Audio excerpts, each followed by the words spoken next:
Welcome to the Stay Grounded podcast, brought to you by Java Press Coffee Company. My name is Raj Jana, and I'm the Chief Brewing Officer here at Java Press, where we help people make daily happiness a priority using the coffee we love. I interview people from all walks of life to discuss happiness, success, fulfillment, and ways to infuse it all into daily life. I want to dissect different thought processes and turn them into powerful insights that empower you to stay grounded and make daily happiness and fulfillment a reality. So thanks for joining me today. Now, let's get to grinding. Hey, and welcome to episode 40 of the Stay Grounded podcast. I'm your host, Raj, and super excited today because this episode marks number 40, another big milestone, and I'm beyond excited and ecstatic to be introducing this week's guest, Mr. Marc Cordon. So Marc is an author, a coach, mostly in positive psychology, and he teaches, mentors, coaches people from all walks of life, from folks who are in the social justice system to those going through mental health to athletes to a full range of folks. And he's also the author of the book Beyond Resilient, The Coach's Guide to Ecstatic Growth, which helps coaches just grow their own practices and just become awesome. And I'm just so excited about Marc today because Marc is one of those individuals who just exudes passion and energy and authentic storytelling. And I felt like I was just gripping to the side of my chair the entire episode, just learning from him. And I was so passionately curious just because he had so much to share and so much knowledge and wisdom.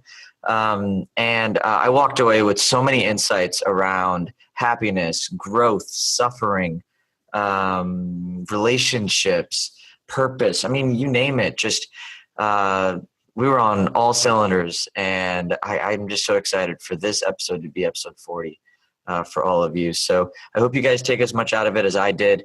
But before we get started, if you haven't already, subscribe to the Stay Grounded podcast so you can be the first to learn and hear about these amazing insights from incredible people from all walks of life. Give us a review, give us some love, send me an email at chiefbrewer@javapress.com. JavaPress has an E at the end. And yeah, just let me know how you guys like this. Get involved.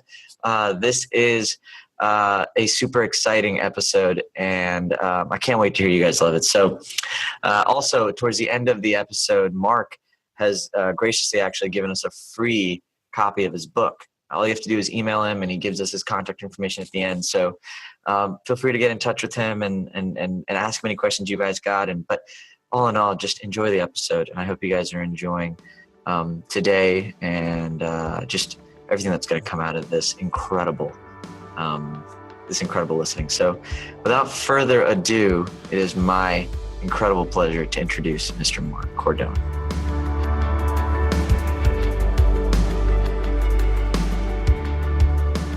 Yo! Welcome, everybody, to another episode of the Stay Grounded podcast. I'm your host, Raj, and who do I have here? Who do we have here?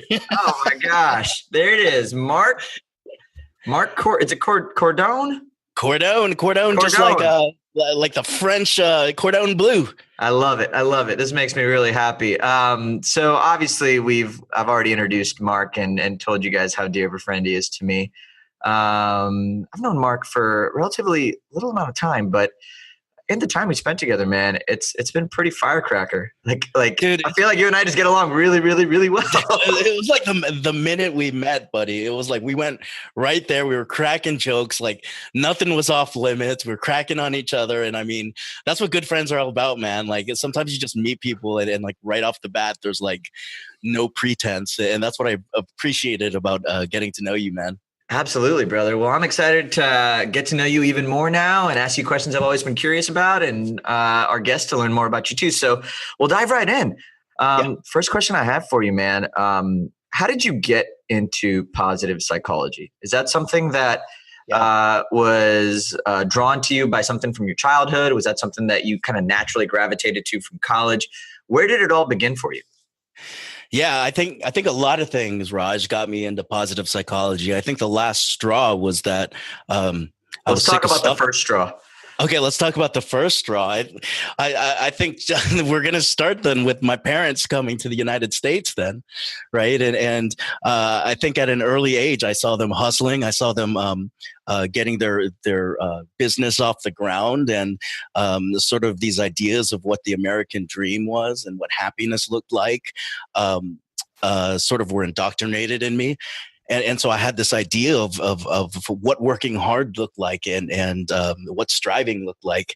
I also was watching the things that you saw on TV, right? So after school, like, be watching the Smurfs, Saved by the Bell, all those shows. And I remember seeing this dude named Michael Jackson.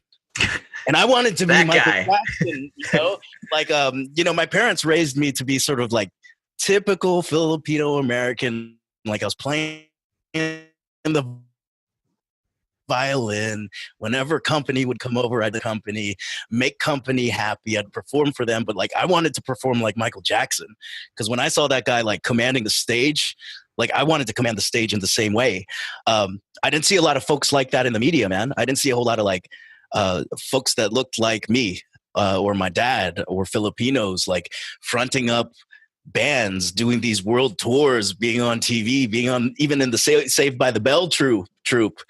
So I eventually abandoned that dream, and I looked at what was working, and what was working was what I saw my parents doing. My parents were in medicine, and they were in a route where it was like, if I work hard and I go into medicine, that's really where happiness is going to be. And if I abandon that, if I abandon other things, then I'll grow up. I'll grow the frick up. Yeah. And so I kind of followed that dream of them being in the medical field, and I went into neuroscience, and I went to Emory University in Atlanta. So, somewhat known for its pre-med. It's still somewhat close to home, enough for me to, extend my wings without and Facebook grow, at the time, right? And grow. Yeah. I love the stuff that I was learning in neuroscience. I couldn't see myself at all in medicine, and I still felt like I needed to grow up, dude. And then I also started to get involved in things like Asian American social justice movements, and I felt myself getting swept away with social justice movements. So again, I thought that doing social justice was something that I loved. It was a passion project. No one ever gets paid for passion projects. You do social justice because you love it. You don't do social justice to make a paycheck.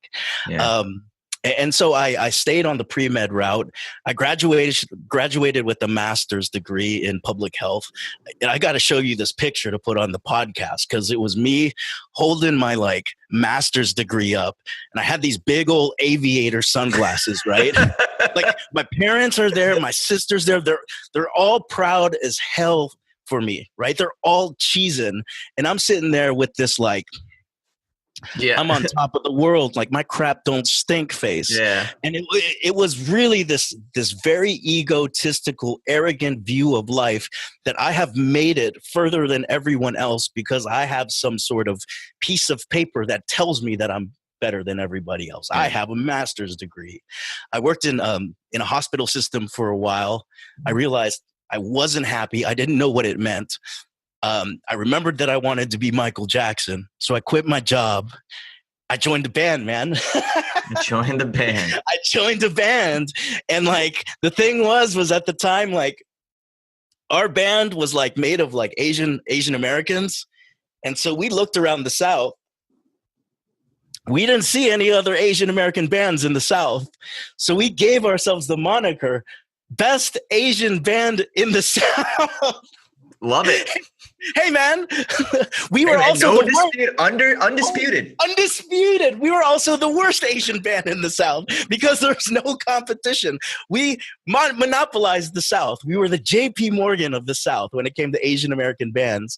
Next thing you know, Raj, is that we were getting invited to play in California, New York, DC, and we had this mini tour going on. And we very quickly stopped playing covers, and we started singing things that we thought were important to us. And at the time, I didn't realize, like, looking back and connecting the dots, what I'm realizing is that I was balancing ideas of Filipino values and American values. Yeah. How do I stick out and be a leader without having to apologize to the collective.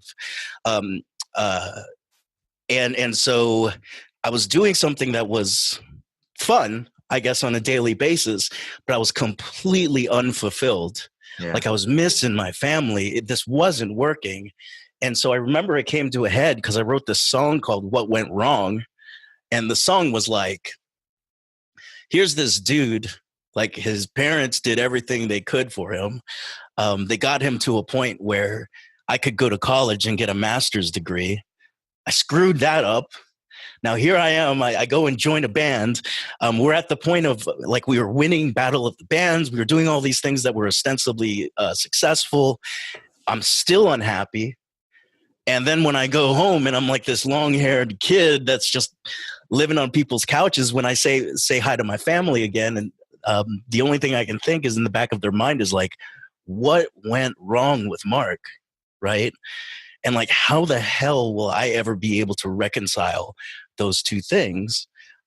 What ended up happening was that I still wanted to be Michael Jackson, but it wasn't from the singing standpoint. It was the standpoint, Raj, that I wanted to empower as many people as I could while having as much fun as I could. That was the very beginning of what positive psychology felt like for me. Also, at the same time, I wanted to be a kick-ass dad. Yeah. Next thing I know was I was gravitating towards Emory University again. And it turns out that the very person that pulled me in and taught me social justice was leaving. And I was like, this really is the place that I need to be right now. This is what empowering people and having as much fun as possible looks like. We can do social justice movements and we can have a whole hell of a lot of fun doing it. And so I came back and I was doing social justice work. I was doing identity development work. I was doing retreats, scoring some cool grants, a great rapport with students. I was learning so much from students. Right. And also at the same time, I was thinking about it. And again, I was an angry Asian. Like when it came to social justice, my weak-minded view of social justice was, I need to be right. You need to be wrong. If somebody has hurt me, then I need to hurt them back. If someone's going to fight me, then I'm going to swing back. I will show the enemy like that they are wrong. Can I ask you something? Yeah. On that?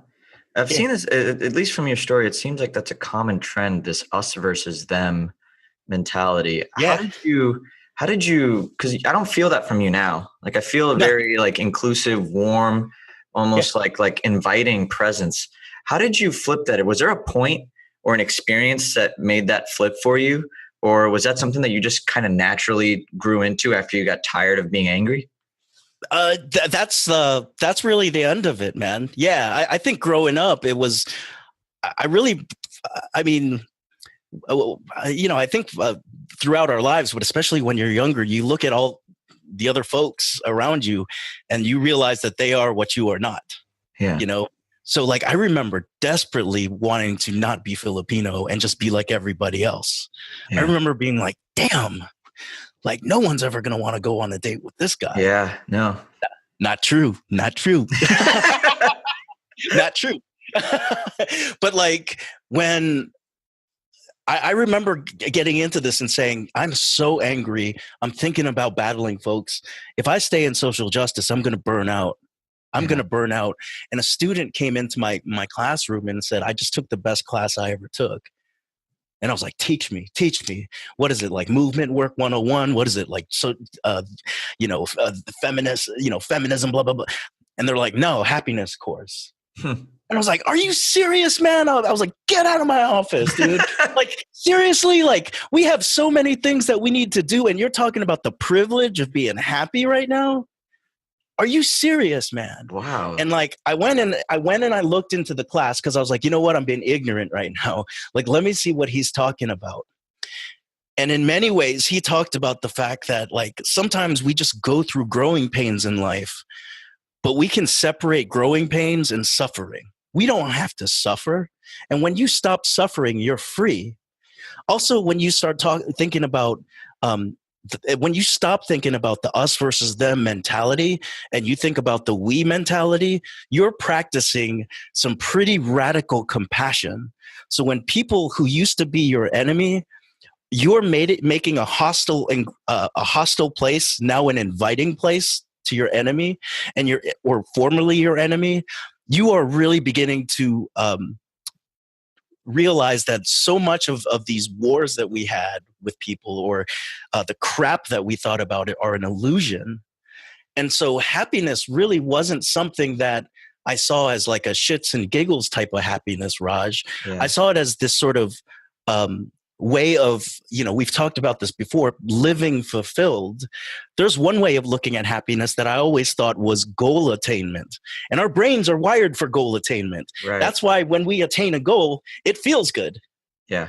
But we're also wired in a way for, we never used to run solo when we were avoiding dinosaurs or whatever used to chase us, right?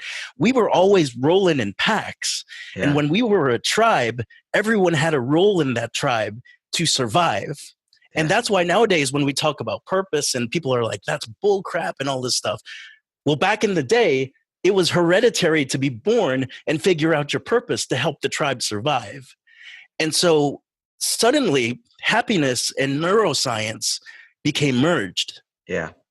And a way of practicing social justice where it was us versus them became more along the lines of, how can I truly step into the shoes of another human being and appreciate what it is that they are saying? That's been the hardest thing ever. The second hardest thing has been, how can I forgive myself and be self-compassionate for not being frickin' perfect? Because that's an illusion as well. So that was the point where it really switched.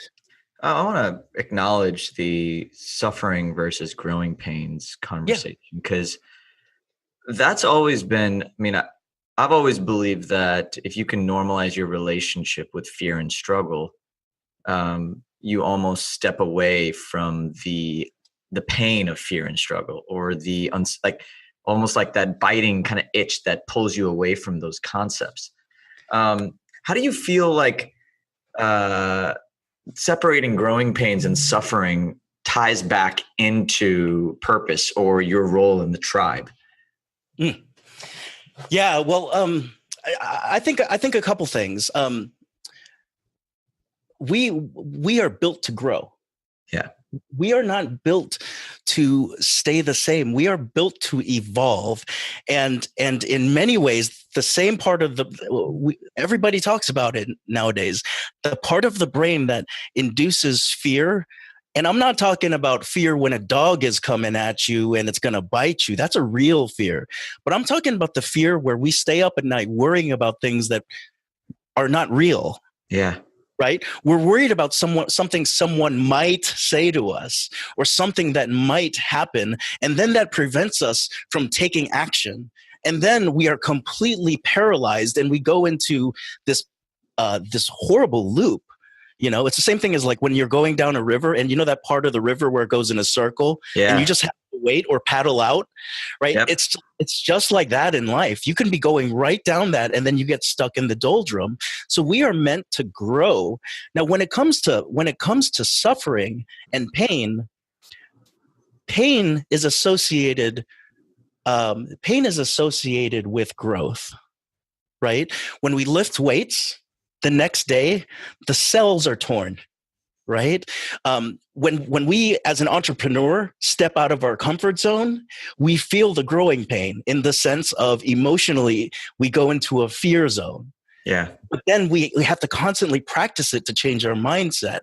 So from the standpoint of growing in a tribe, for the tribe to move forward, the individuals in the tribe needed to move forward. And when somebody goes and innovates by taking a risk, then the tribe gets more resilient. It becomes more impervious and it moves forward.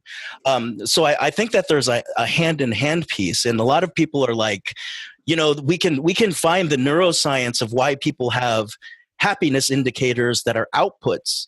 But then they think everything else is woo-woo when it comes to happiness. Yeah. I would contend with that and go and say there's still parts of the brain, especially the neocortex, the prefrontal cortex, that have to do with sort of sense of belonging and stuff like that.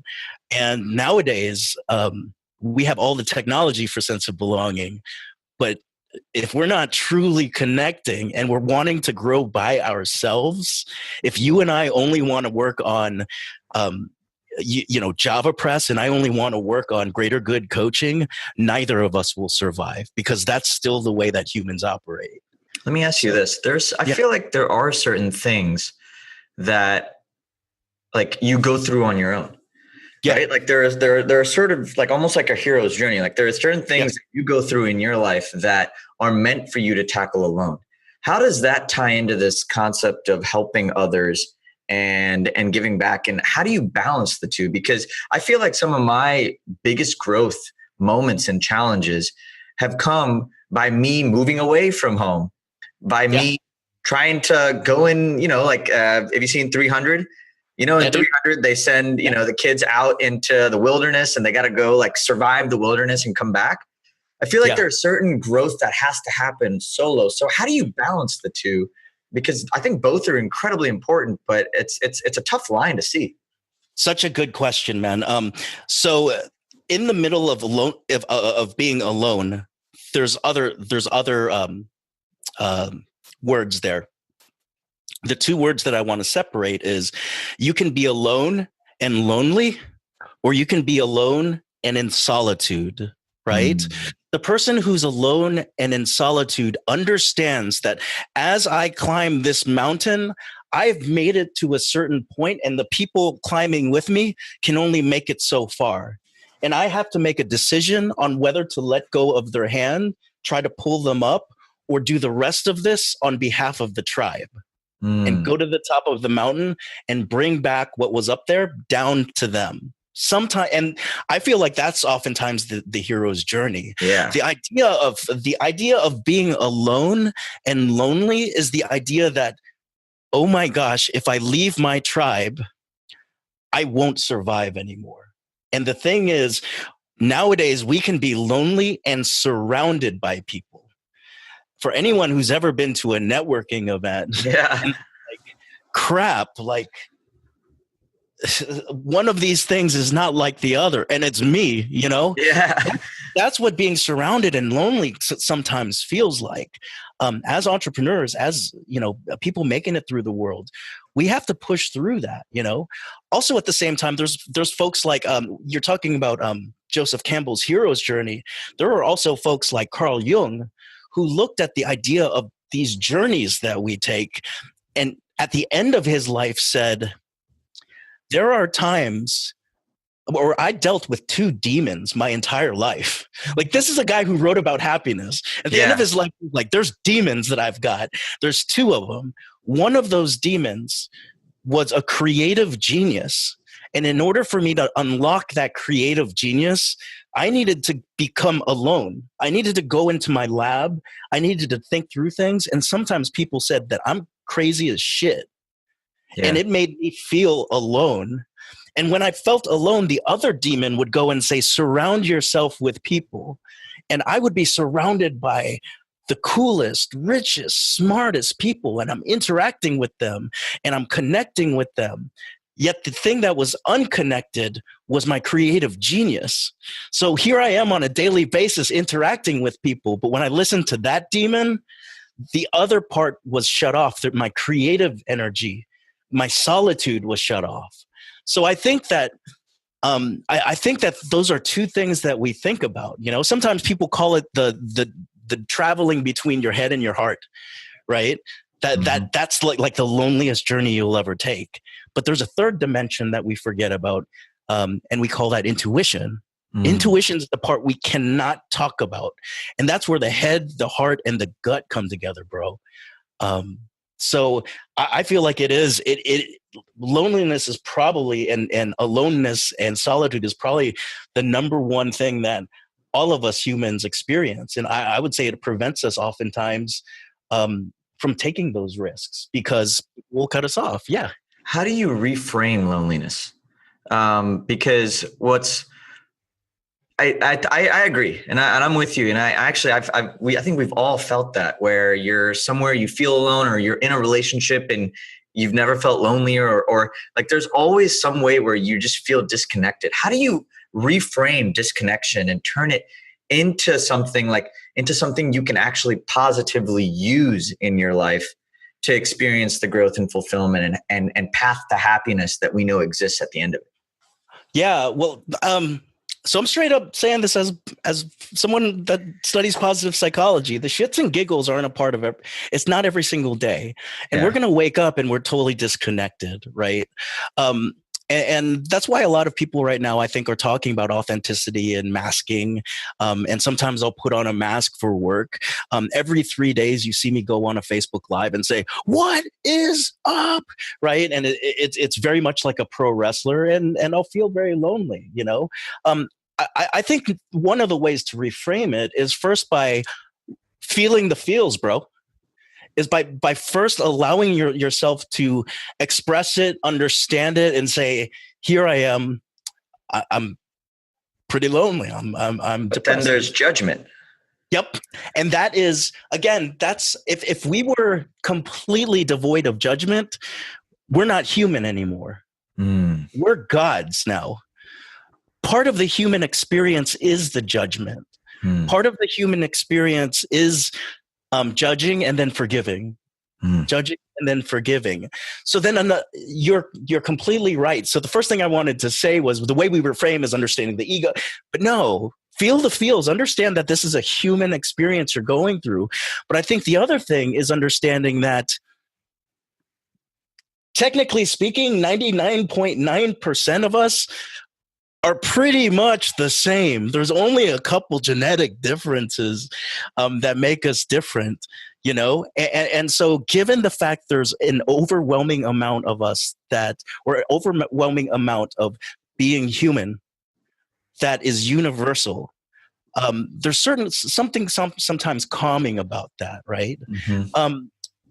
The other thing is, I think that it's being around people who completely support us, no matter what, whether it was Raj when he was the tennis guy, or whether it was Raj who was leaving the engineering world, or whether it's now successful Raj, or if it's Raj that loses all his money tomorrow because of some bet he made with Mark, they would support you undying, without fail, and that's one of the things that happens is, like, as we evolve, as we grow, as we go through these growth phases, we come back and we're not the same. We live and die multiple times in this meat suit we wear. Yeah. And oftentimes when we come back, someone will say, "Raj sold the frick out, man. Mark's not the same. He's not teaching anymore.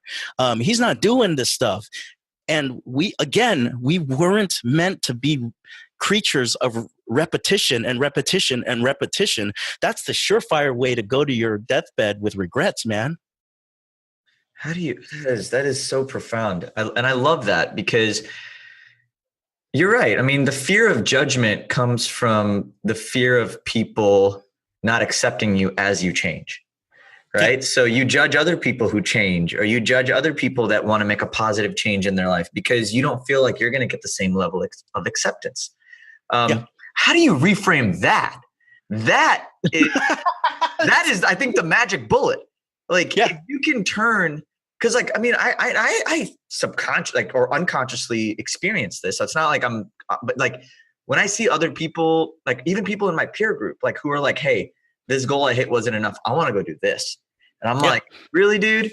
Like, but like, it's not even so, like, I try to be as positive as I can, but it happens. So like, how do you turn yourself into someone who's like consistently never surprised by change, so that you can start embracing change in your own life? Oh, dog. Well, number one is, I feel like surprise is the spice of life. Yeah. Why would you want to live a life without surprise, right? I think that is the magic bullet when it comes to certain things, and all we can do when it comes to magic bullets is know what our locus of control is, what our locus of control is.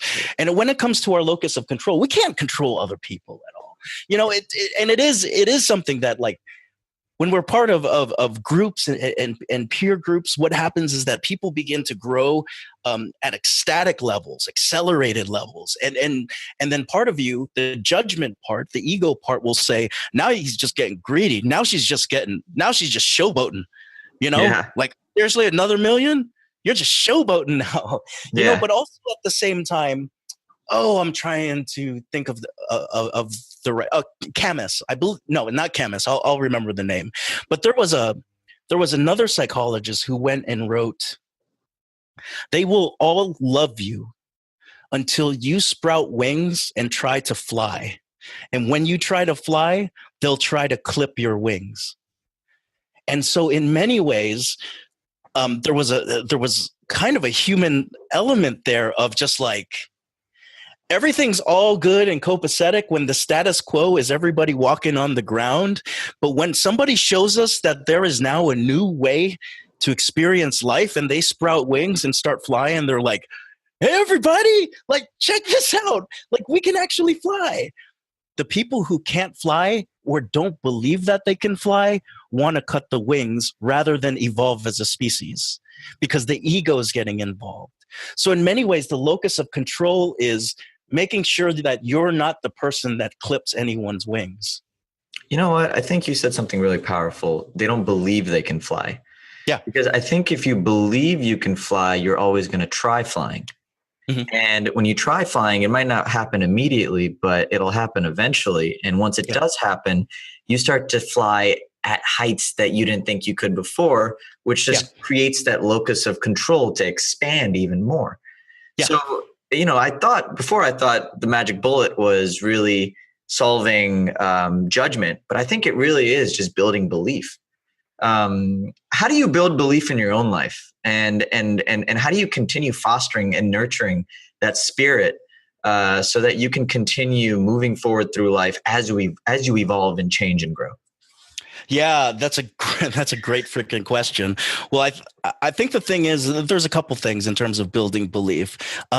Owning the fact that along the way, I'm going to fail multiple times and I'm going to make a fool out of myself. The more I push myself, the more I'm going to do wacky things. For example, I tried to join a roller derby team at the age of 36, right? Like, I looked like a deer on ice. I was floundering around, and then you keep doing it, and what I learned from that is, regardless of failure, you always can build in a growth feedback mechanism to say, what did I learn from today? And how can I implement this by 1% tomorrow?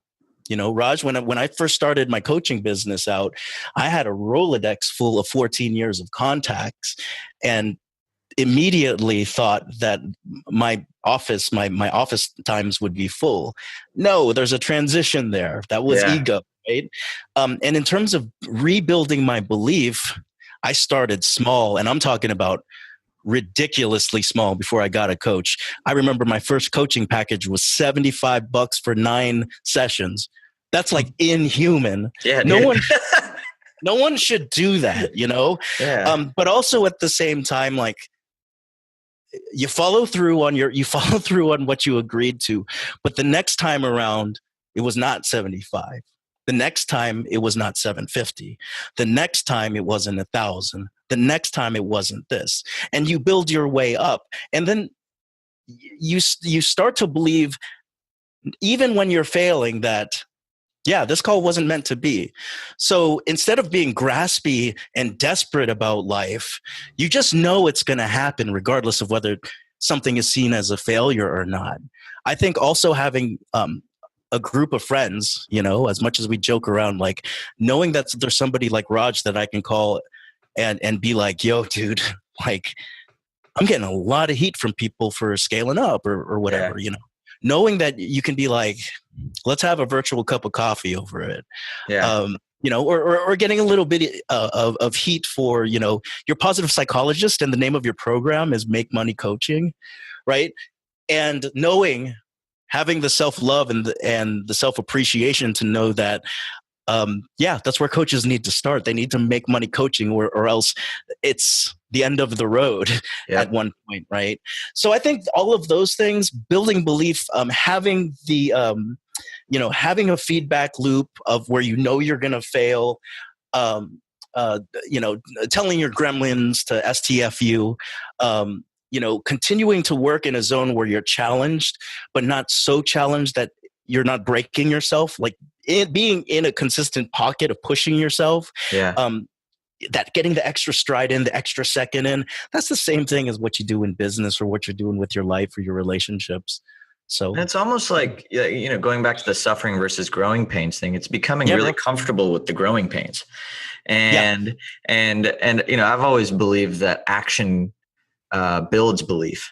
So like even with you, when you said you started off at $75, you'll never do that again. But that when you brought one hell of a set of results for that person, it then grew into the next thing. And the more you took action, because so many people, including myself, when I first started, I know a lot of like family friends and friends around me that are always like, oh, I've got this great idea, or like I've got this big thing, but taking that, like they're always thinking about how grand it is, or how everyone around them has this grand, oh, I shouldn't even start because look at how this person's come this far. Like I should never do that. But what I love about what you just said was just reconfirming that, like, taking small steps allows you to take really big ones because your steps just get bigger and bigger and bigger. And it's wild. It's wild how it happens, man. I believe the term is Kaizen, right? Because you're adding 1% a day. But then the opposite of Kaizen is called via negativa, right? So what are the things that aren't serving us that we're still doing, and how can we get rid of those things 1% a day? So who are the external voices that we don't have to call them and listen to that bullshit anymore? And turning the volume down on that and just doing what is in self-concordance. When you go up by 1%, and then you get rid by 1%. You go up by 1%, and get rid by 1%. These steps, even at the end of 30 days, is this wide gap that you can do. And even if you don't reach the goal every single day, like 3 small goals, 3 via negativas, freaking that's 180 things at the end of a month. That's a lot of growth. And so I think that there's things that, just to throw this out, I do want to put out there that growth does have pain, but it also has an ecstasy part of it. Oh my God. Right. Yes. And so like some of the, we could probably talk right now, Raj, about like, what was the best day of your life, and the listeners, what was the best day of your life? It could be like a really bad day, right? Like I got arrested and blah, blah, blah, blah, blah. Or it could be like, I went on a honeymoon and that was the best day. Like everything came together, and you can still learn like 90 things about yourself. But the thing about those best days is that we are so trained now to go to the next thing. Okay, I achieved the goal next big dream that I check, that we don't savor those moments. We don't savor, even if they're micro moments where you're by yourself in the morning and you have time to just think about how appreciative you are about life. Those micro moments stack, and forget about it. You're living a dream life, but we often get pulled back into the illusion if we don't savor those moments. So there is an ecstatic part of growth that we forget about too.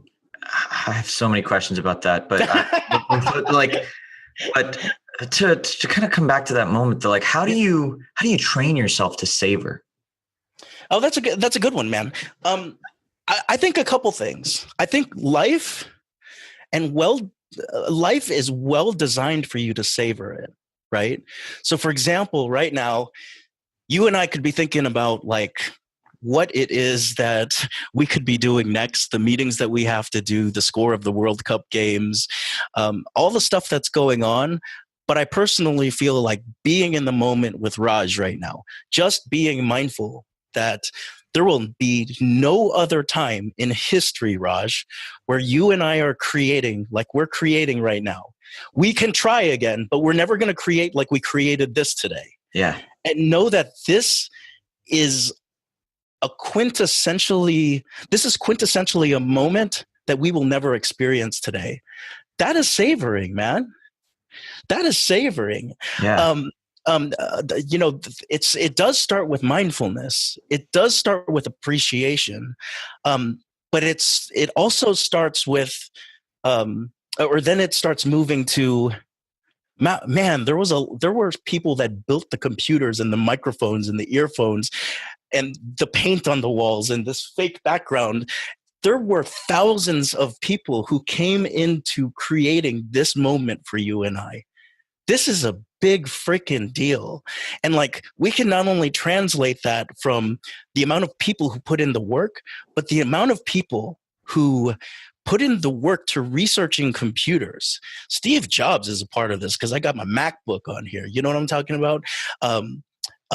Thomas Edison, I've got light bulb.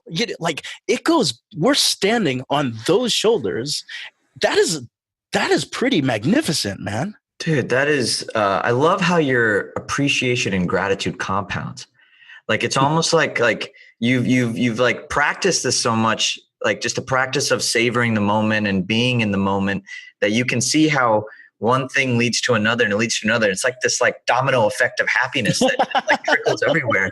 And it's incredible. And I want to go back to the growth and ecstasy point, because I've always felt like the reason I'm so addicted to going after things that scare me, whether it's goals that scare me or things that scare me, like I've always been pushing myself, is because on the other side of that is this really green grass that's like I still remember when I made my first cold call ever, like, and I was scared I was scared for my life. But at the end of that cold call, like, the guy told me to go away, but it was so exciting.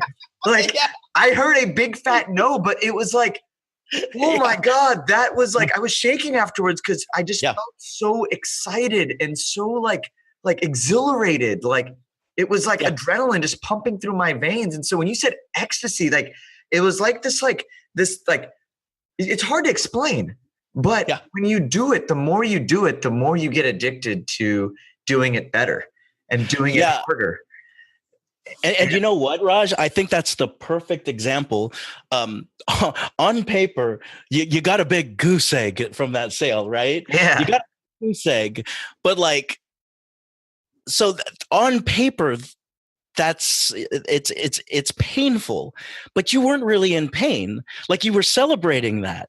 And so it meant that you were not you were not suffering at all. That was a growing pain. It wasn't like a wound. Like, pain is an illusion, y'all. Yeah. And like, when we understand that pain is just a natural way for us to understand that we're going to grow from this, if we build in a mechanism that gives us feedback on, okay, what caused me pain? Well, the goose egg, I was afraid. Did I suffer?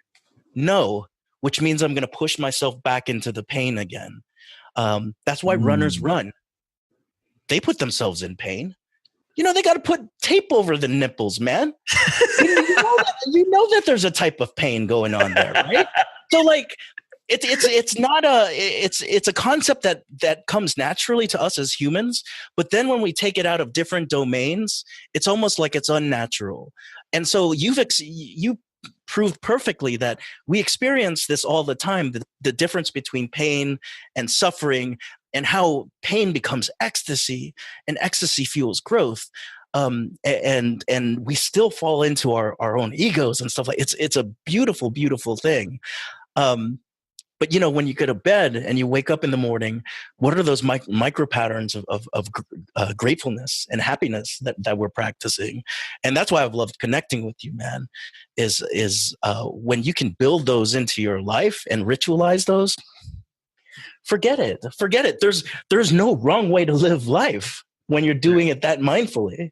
There is no wrong way to live life. And God, dude, you're such a freaking just badass. I mean, I don't have another word to describe you right now, because like you've just I can feel it, and just in the way you present it, and the way you dance with life. It's inspiring to me.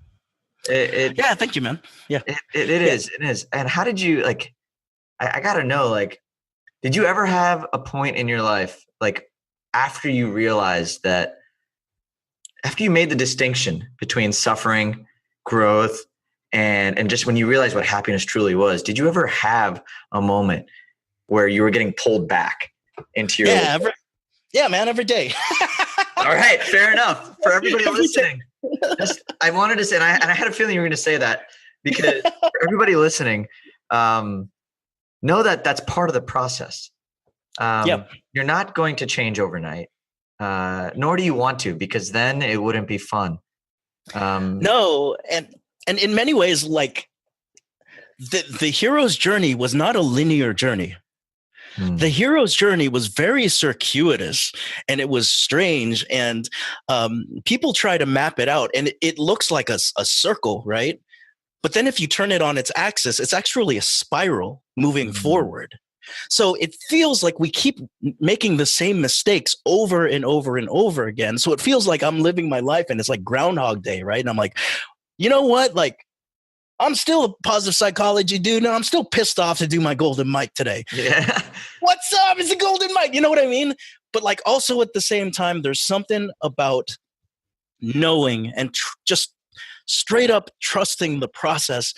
Bro, I'm the biggest introvert, and I've read so many books on the topic. And at the end of the day, positive psychology can explain so much. The rest of it is you just got to go out there and live your fucking life. And you got to go with the ups and the downs and the all arounds of everything, man. You know, and one of the things is, if you stay in your tiny little safe circle, you're missing out on a whole lot. If you stay in that circle, and that's just a tiny bundle of nerves or a bundle of brain cells that are telling you to stay in that circle. The rest of this expansive brain isn't being used. And so like, we're missing out on so much, man. So no, I fall in it all the time, bro. All the time I fall in it. But you know, that's just my ego talking when I'm like, positive psychology, this positive psychology. Positive psychology can't explain my life, man. It can't predict every single thing, man. So I love what it's provided for me. I love what it's given me to be able to have a platform. But honestly, I have to live my life as a coach who coaches other coaches and who coach athletes, you know? So like, I have to live that life. I have to get my foot out of bed in the morning. And when I don't want to get out of bed, I have to ask myself, what is getting me out of bed today? And when it is my son, my family, the fact that I'm doing what I love, that gets me out of bed every single day. And rock star, dude. Yeah, you can't write that in books, man. No, you can only live it. And Marc, my friend, you are living it as well as anybody I know. Man, I just wanted to thank you so much for being here and sharing everything you've shared. I hope everybody's enjoyed this and learned as much as I did on this call. Marc, if people wanted to get in touch with you, find out more about what you're doing, how do they do that? Where do we get to experience some of these golden mics? Like all this stuff you're just dropping out there. Like, what's going on, man? Fill us in. Well, you can find me on Facebook. Just type in MCORDON. Raj's golden mic is on there. You gotta find that thing. He dropped the golden mic, man. Also at the same time, I got a book coming out January 1st. It's going to be in stands. It's called Beyond Resilient, nice. Coach's Guide to Ecstatic Growth. So it touches on a few of the points that we talked about today. But if you're into like theory meets Star Wars and stuff like that, like I take it all, put it together. And I would love to give it to your listeners for free. If that's cool. Wow. Perfect. Yeah. Yes. My listeners love free stuff. So if you're listening, just email me, Marc, M-A-R-C, at Marc, M-A-R-C, C-O-R-D-O-N, Cordon, like cordon bleu, Marc at marccordon.com. Just mention that you heard me on the show. Tell me what the favorite part was, and I will gladly send you a copy of the book. Perfect. Well, guys, I hope you guys take Marc up on that offer because I know I will be. Now, Marc, I've got one last question for you. It's a question that comes across. Yeah, I know you're laughing because the golden mic. I hope you don't break that golden mic over there, dude. Break that golden mic over there. No, I have one last question that I am privileged to ask all of our amazing guests, and that is, in the midst of everything you've gone through, from where you've been to where you are, how do you remember to stay grounded every day? Keep a book by my bed. And so the first part of the day, no matter how wacky everybody thinks that I am, and actually it's this book, bro. So I had this with me ever since I started the business. And the first thing that I write is thanking God for being having the ability to do what I'm doing right now, and thanking God for the people that I have in my life, and being very specific about that, writing that out. So that's where I am. And then I think for a small amount of time, I indulge. Thank you for allowing me to, I'm going to get my pops and I matching Submariners, Submariner Rolex watches. And so I imagine a little bit, what is that going to look like? What is, what color are the bands going to be? Those sort of things. I think about the dial and the bezel. I think about that for a little bit. And then the next thing I do is, what am I going to do today to come 0.5% closer to that? And I do that I do that before I do everything else. And then I choose the one thing that I'm going to do for myself and the one thing I'm going to do for my business. It's a ritual. It makes me happy. I get things done. And it's my way of, before all the wildness and the podcasts and the golden mics happen, it's my way of being by myself. And I guess you would say staying grounded.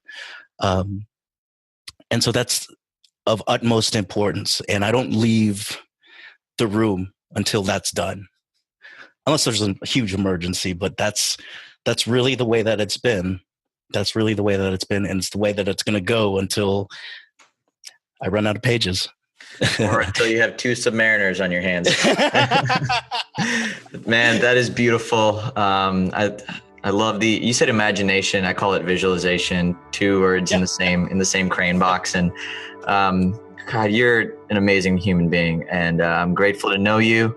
But everybody, that is a wrap for this episode of the Stay Grounded podcast. I'm your host, Raj. Here's your friend, Marc. And from us, stay grounded. Until next time. Thanks for joining us today on this episode of the Stay Grounded podcast, brought to you by Java Press Coffee Company. My name is Raj, and I hope you found this interview helpful as you create your own ways to make daily happiness a priority. If you're interested in learning more about how your morning coffee can turn into a consistent source of joy in your life, visit www.javapress.com to learn how our products can help you do that, and use the coupon code PODCAST for 10% off your purchase. Again, thanks so much for joining us. Stay grounded.